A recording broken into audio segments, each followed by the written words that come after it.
Welcome back to American Psychotherapy, the YouTube channel where today we're going to discuss a couple of observations from Mark Twain and how applicable those observations are to world history that is unfolding before our eyes in 2026.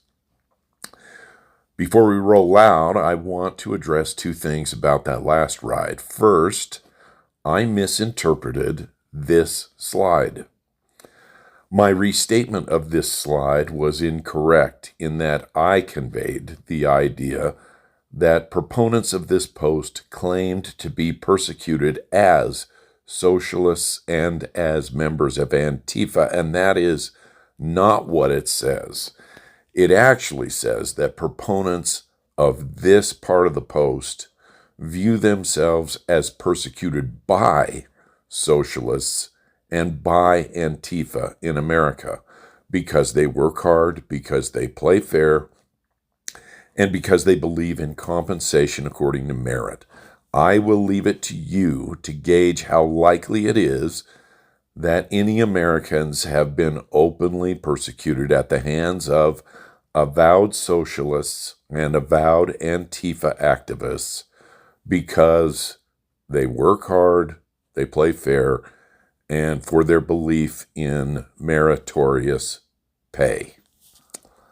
Secondly, as I read each slide from our last ride, I couldn't help laughing at times at the many asserted persecutions and the reasons stated for the alleged persecution. Despite my snickering, though, as I read, that whole ride was upsetting to me. The absurdity of the post was not intended to be comedic. It was intended to be taken seriously. It was taken seriously, and it was shared seriously.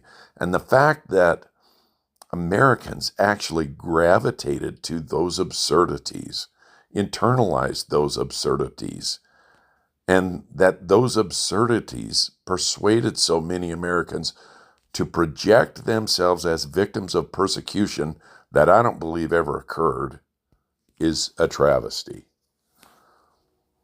And I'm sure that in many, many cases, these were Americans none of us might have ever supposed could have been duped into doing so. But they did. That was the observation of this last ride, and I'm done with that ride. It went too long, but it's over, and we're moving on. We're moving on to something that we've never done on this ride. Stay tuned, and you'll see what that is. We're going to discuss some sayings attributed to Mark Twain, and I've got another thoughtful quote that I will cause you to think and pause. And so with all of this said, and now out of the way, let's head out and get rolling.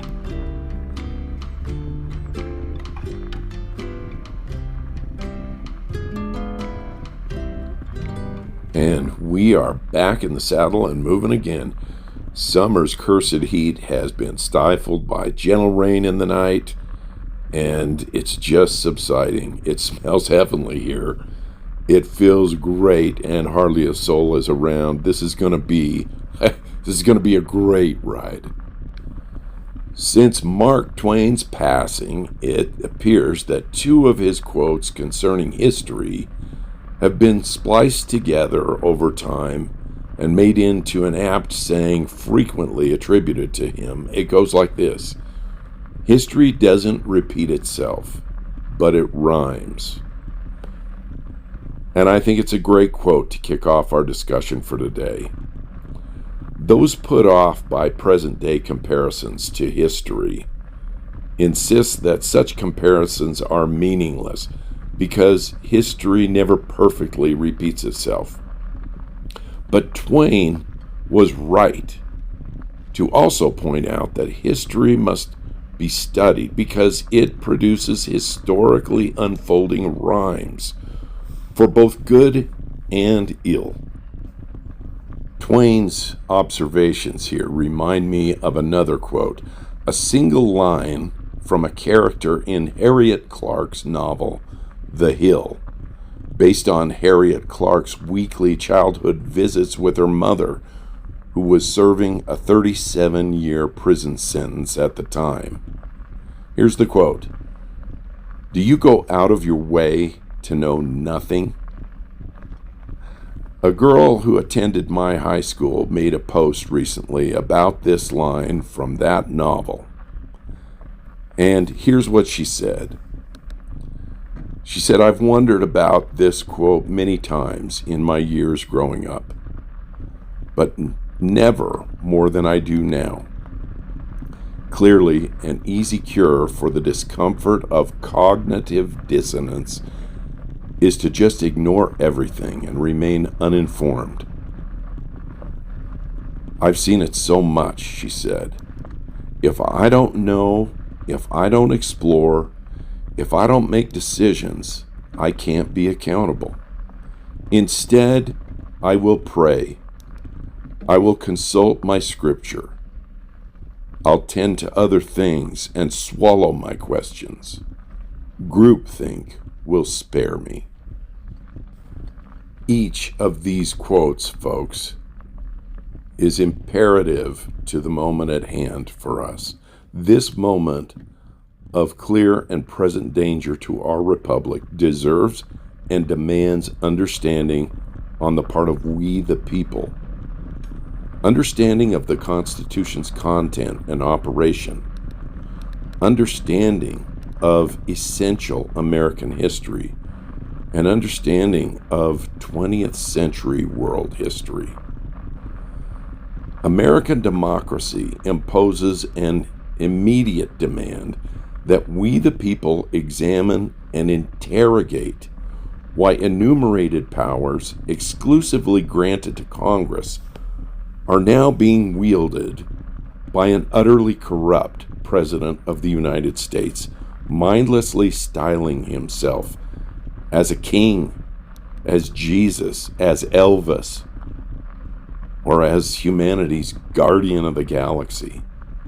We the people must examine and interrogate all of our public servants as to why so-called separation of powers is no longer important to them. We've got to interrogate why separated powers are no longer separate, and why our elected leaders no longer jealously guard and check their enumerated power against usurpation by any branch but their own. We the people all know this, and we know far more than that, but some of we the people work hard and put in overtime not to know anything about what's going on in open view right before our very eyes. You've heard them. "I don't know what Project 2025 is," they say. "Russell Vought? I've never heard of him. The 1776 Fund? I've never heard of that. It's all so crazy, I just don't watch any of it anymore. I can't bear it." We've all heard responses like this from people we try to engage with. And it's nonsense. These are people working damn hard to know nothing. How about this quote? "Congressman, do you have any comment on the president's post today threatening to end Middle Eastern civilization tonight?" "I haven't seen it," says the congressman. How about this one? "Senator, what do you think about the president's Trump Gaza AI video?" Senator responds, "I haven't seen it. I can't comment." That's how my elected officials do it, so will I. I will tend to other things, or say that I'm tending to other things. I will pray. I will read scripture. I will turn away from all this. I will plug my ears or pretend to. Groupthink will spare me. Foxplanations for all this will spare me. they say. This moment in American history, this moment in the 21st century of recorded human history, now deserves and demands comparison to the darkest global moments of the 20th century.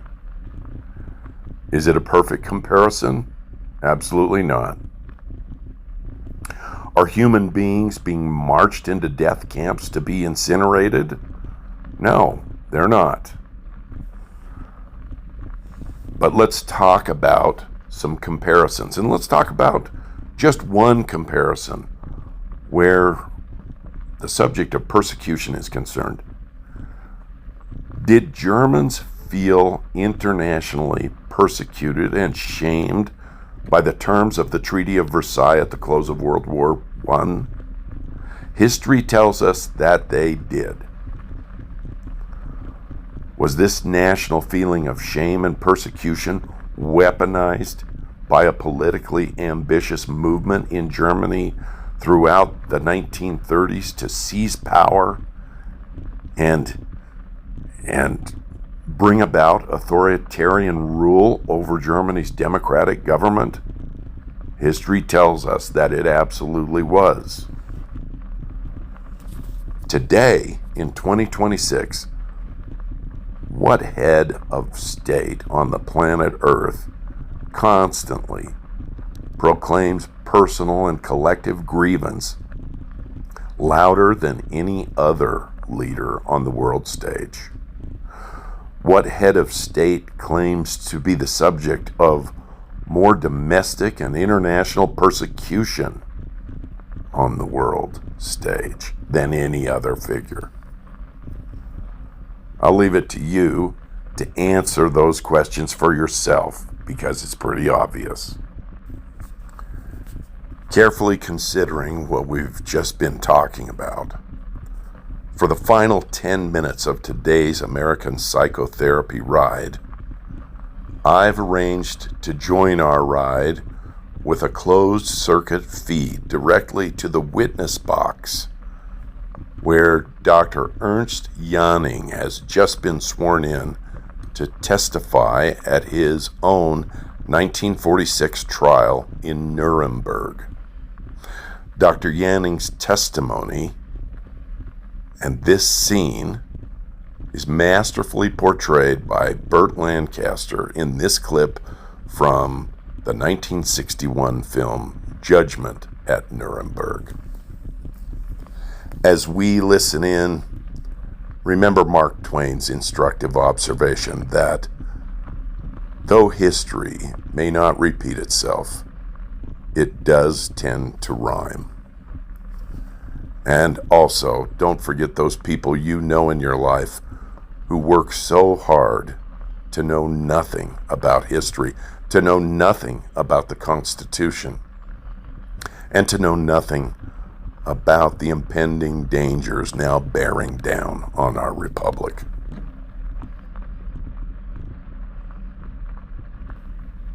Herr Janning, you may proceed.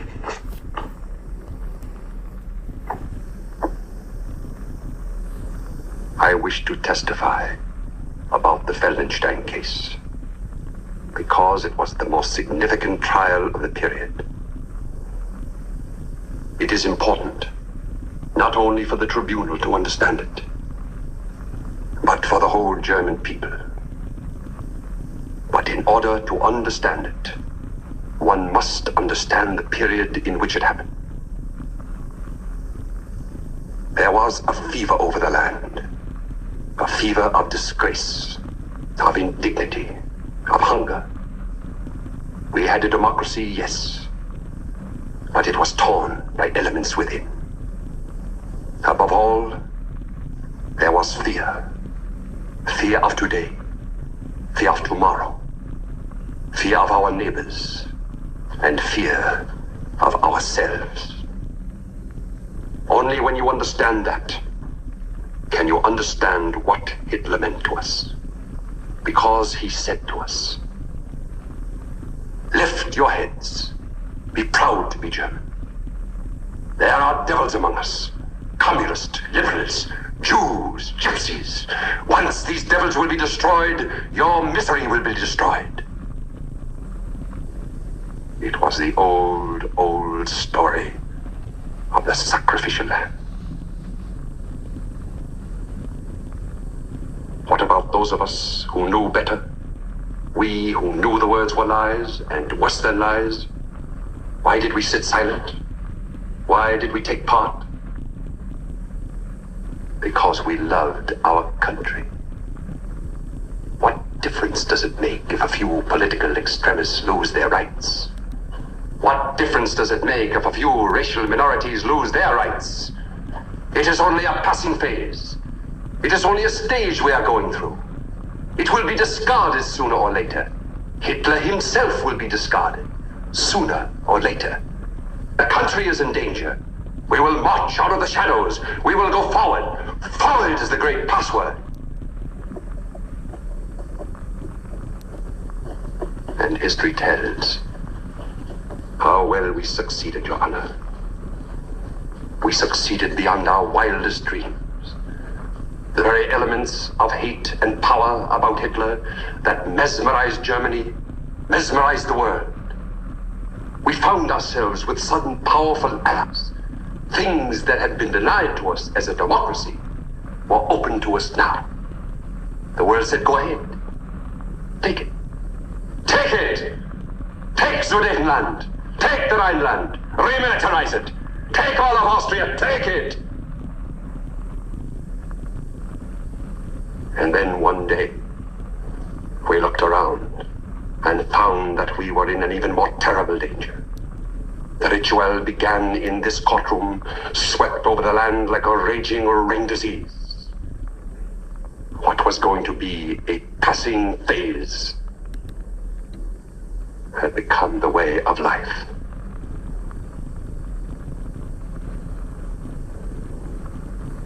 Your Honor,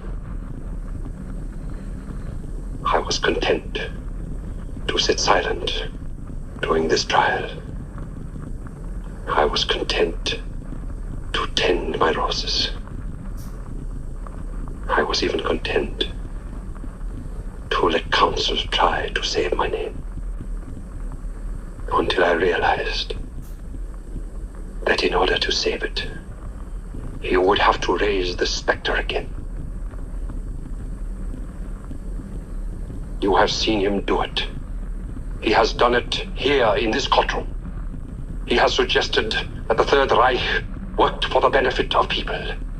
He has suggested that we sterilized men for the welfare of the country. He has suggested that perhaps the old Jew did sleep with the 16-year-old girl after all. Once more, it is being done for love of country. It is not easy to tell the truth. But if there is to be any salvation for Germany, we who know our guilt must admit it, whatever the pain and humiliation.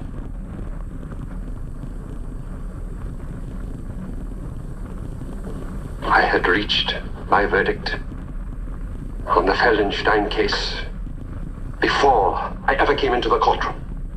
I would have found him guilty, whatever the evidence. It was not a trial at all. It was a sacrificial ritual in which Feldenstein, the Jew, was the helpless victim. Your Honor, I must interrupt. The defendant is not aware of what he's saying. He's not aware of the implications. I am aware. I am aware.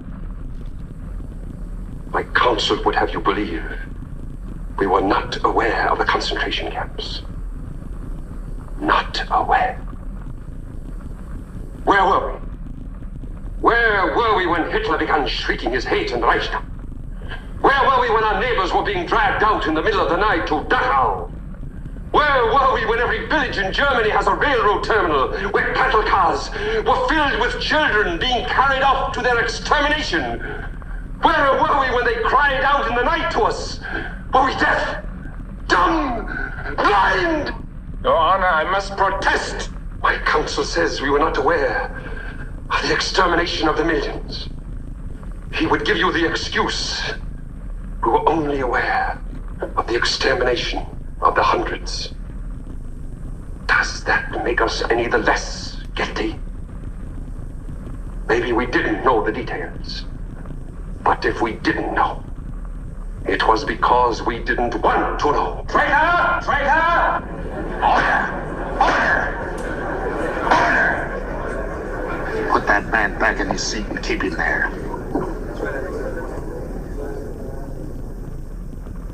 I am going to tell them the truth. I am going to tell them the truth if the whole world conspires against it. I am going to tell them the truth about their ministry of justice. Werner Lombe, an old man who cries into his Bible now. An old man who profited by the property expropriation of every man he sent to a concentration camp. Friedrich Hofstetter, the good German who knew how to take orders, who sent men before him to be sterilized like so many digits. Emil Hahn, the decayed, corrupt bigot, obsessed by the evil within himself.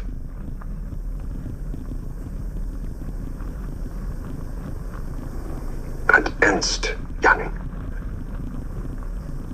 worse than any of them, because he knew what they were, and he went along with them. Ernst Janning, who made his life excrement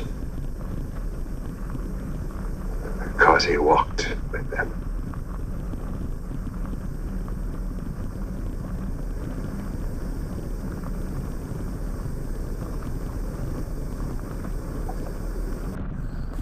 Thank you again for coming along on this American Psychotherapy bike ride.